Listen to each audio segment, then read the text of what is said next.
레슨 1-3 효과 활동. 효과 활동. 목표를 달성하게 하는 행위. 정원사는 정원의 요구에서 결코 해방될 수 없다.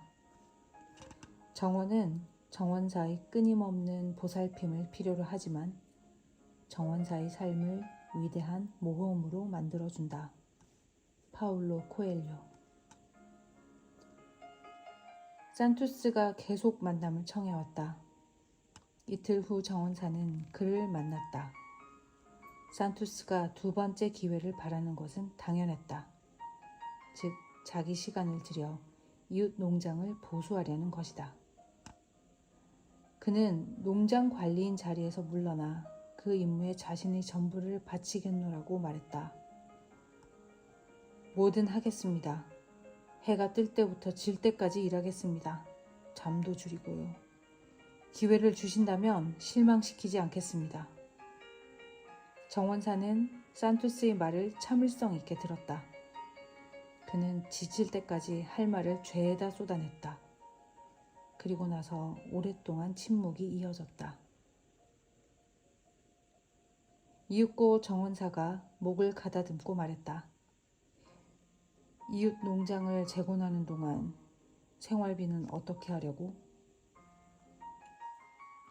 제 가족이 저와 함께 일할 겁니다. 친구들과 친지들이 기꺼이 생활비를 빌려줄 겁니다. 여기 일꾼들에게 도움을 청하지는 않을 겁니다. 작년에 제가 어리석게 날려버린 그 기회만 주시면 됩니다. 산투스는 간절한 어조로 말했다. 정원사가 미소 지었다. 지금 나는 복잡한 심정이네. 기회를 주신다면 이번에는 최선을 다할 겁니다. 그렇겠지. 자네의 성실함은 의심하지 않네. 다만 이따금 아무리 최선을 다해도 그걸로는 안 될 때가 있어. 내가 없는 동안 자네는 이 농장과 포도밭, 양조장에 최선을 다했는가? 정원사가 부드럽게 물었다. 1분 1초도 쉬지 않았죠. 해가 뜰 때부터 질 때까지 바쁘게 일했습니다. 다른 일꾼들이 놀게 놔두지도 않았고요. 그런데 올해는 계속 수익이 떨어지고 있어. 산투스의 얼굴이 하얗게 질렸다. 제가 노력이 부족했나 봅니다. 세상은 판사와 같고 결과는 언제나 판결이 나지. 나는 2가지 조건을 걸고 그 농장을 자네에게 선물하고자 했네. 한 가지는 내가 없는 동안에도 농장의 수익을 계속 유지할 것. 다른 한 가지는 자네가 여가 시간을 기꺼이 바칠 것. 이 2가지 기준에서 자네는 시험을 통과하지 못했어. 정원사가 얼굴을 찌푸렸다. 산투스의 입이 벌어졌지만 한마디도 하지 못했다. 어색한 침묵이 흐르고 정원사는 산투스의 상황을 생각했다. 그리고는 한숨을 내쉬었다. 하지만 명확한 목표를 가지고 결과에 집중하면 언제나 자신의 영향력을 늘릴 수 있지.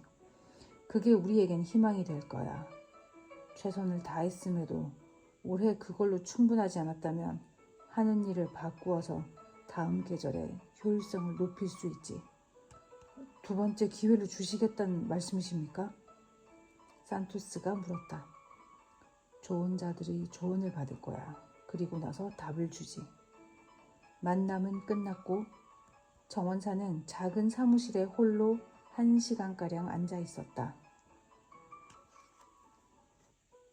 그는 충실한 관리인에게 기회를 주고 싶었지만 새로 알게 된 사실들로 인해 이제는 의구심이 들었다. 산투스는 최선을 다했지만 실패했다. 자신이 베푼 인정이 그에게 경제적 재앙을 불러온다면 어쩌나. 능력 밖의 일을 주는 게 과연 현명한 것인가? 효과 활동은 목적을 달성하거나 환경을 조성하는 행위다. 수확한 결과물이 만족스럽지 않다면 그것과는 다른 씨앗을 뿌려야 한다라고 목사 필 프랭글은 말했다. 계속 바쁘게 일하는데 성과가 나지 않는다면 시간을 더 효율적으로 사용하기 위한 행동으로 전환해야 한다. 더 나은 결과를 만들어낼 효과적인 활동을 해야 한다.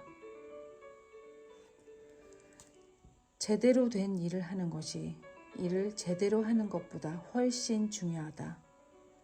경영학자 피터 드러커의 말이다. 제대로 된 일을 한다는 말은 목표한 결과에 다다를 수 있는 효율적인 일을 한다는 뜻이다. 2000년부터 2002년 사이 주식시장이 붕괴됐을 때 나 역시 평생 모은 돈을 잃고 부를 쌓으려던 희망마저 사라졌다. 돈을 잃고 가난해지자 수년간 다시 돈을 벌기 위해 일해야 했다. 돈이 사라져버리면 누구나 그동안의 노력이 쓸모없어졌다는 고통을 느끼게 된다. 돈을 잃기 전에 나는 부유한 삶을 강력히 원했다. 위기 상황에서 고통을 겪고 부 위의 다른 것은 받아들일 수 없으리라는 생각이 더욱 굳어졌다. 취약한 기반 위에서 스트레스를 받고 돈 걱정을 하고 살고 싶지는 않았다. 그리고 믿기 어려운 일이 일어났다. 그때 나는 척추 교정사로 생계를 꾸리고 있었다.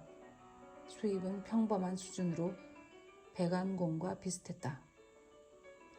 주식시장이 붕괴한 후 3년 동안 내 수입은 2배 이상으로 치솟았다. 매월 평범한 척추 교정사가 버는 액수보다 훨씬 많은 돈을 저축할 수 있었다. 하지만 내가 병원을 광고하거나 조금이라도 차별화된 서비스를 제공한 건 아니었다. 그럼 이 시기에 무슨 일이 일어났던 걸까? 나는 행동을 바꾸었다. 술과 유흥을 끊었고 혼자 명상하는 시간을 가졌으며 긍정적인 태도를 유지했고 매일 운동을 했다. 엄격하게 식단을 관리했고 돈과 관련된 특별한 목표를 종이에 쓰고 그림으로 그렸으며 칠판에 목표를 붙여두었다. 전화기에 불이 나도록 환자들이 예약하는 광경을 생생하게 이미지화했다. 내뱉은 말은 꼭 지켰다.